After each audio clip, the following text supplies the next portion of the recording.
안녕하십니까. 이적전기연구소입니다. 오늘은 전기기능사 필기 30분만 전기기기에 대해서 알아볼 건데요. 오늘 첫 시간으로서 패러데이 법칙과 플레밍의 오른손 법칙에 대해서 알아보도록 하겠습니다.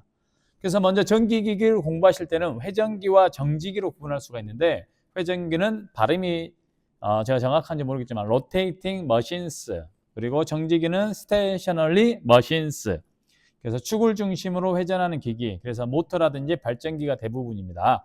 그래서 기계적 에너지를 전기 에너지로 바뀌게 되면은 발전기가 되는 거고, 전기 에너지를 기계적 에너지로 바뀌는 대표적인 기기가 바로 모터가 되겠습니다. 그 다음에 정지기는 움직이는 부품이 없는 기기로서 대표적인 게 이제 변압기를 얘기할 수가 있는데, 중요한 것은 움직이냐 움직이지 않느냐. 자, 그래서 회전기는 그림으로도 잠깐 이제 뒤에서 다시 한번 보겠지만, 직류기, DC, 동기기, 싱크로너스, 발음이 좀 어렵죠. 제가 발음을 잘 못하겠습니다. 영어를 못해서. 유도기는 인덕션, 인듀스.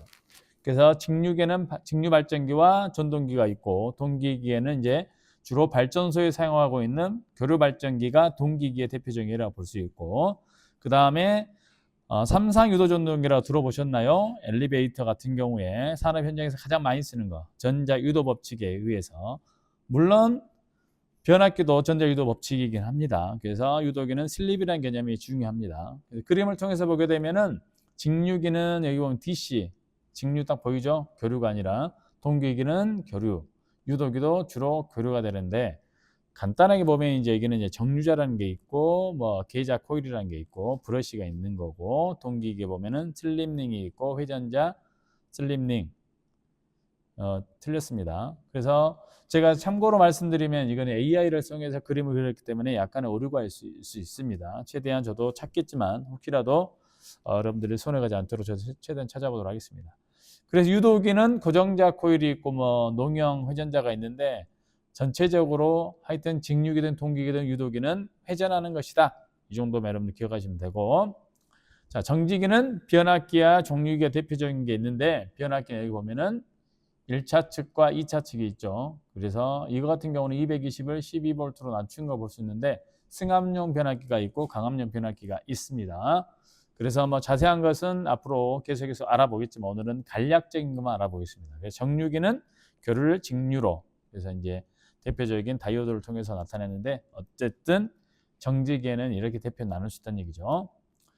그리고 이제 오늘의 가장 중요한 건 전자유도 법칙, 패러데이의 전자유도 법칙. 좀 복잡하게 써져 있지만 그래도 중요한 부분, 시험에 나온 걸 중심으로 보게 되면, 전자기 유도 현상은 말 그대로 여기 보면 관점이 뭐예요? 현상 그 자체고, 전자유도 법칙은 수학적인 규칙, 얼마나 많이 일어나는가, 그리고 여기 보면 자석을 통해서 이동하게 되면 여기에 전류가 흐른다. 다른 말로 하면 전기가 나온다는 얘기죠. 그래서 움직이는 자석이 전기를 유도한다. induce, induction. 이게 가장 중요한 말이 되겠습니다.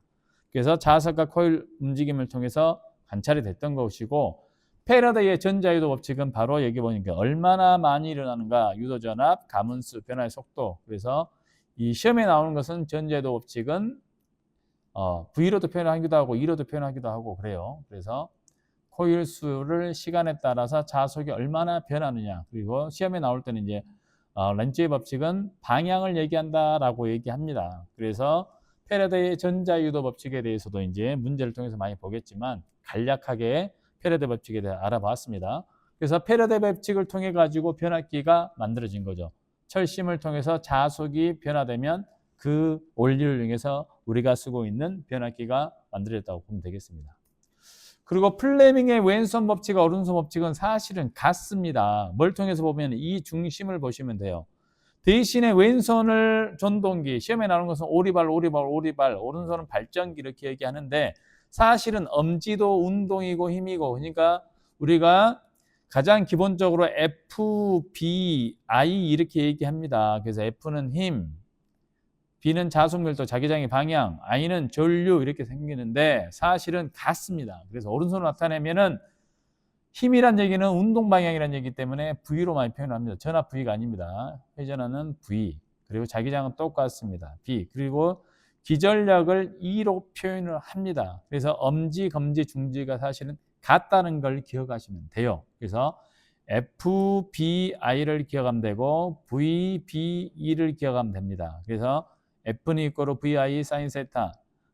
여기서는 뭐예요? V가 아니라 뭐가 돼요? E가 돼야 되죠. E는 이꼬로 VB 사인 세타. 이 개념을 가지고 보시면 됩니다. 그래서 전동기 원리는 왼손. 그런데 시험 볼 때 여러분들 기억하셔야 될 때 오리발, 오리발. 그러니까 당연히 오른손 법칙은 발전기의 원리고 왼손 법칙은 뭐가 되겠어요? 전동기의 원리가 된다.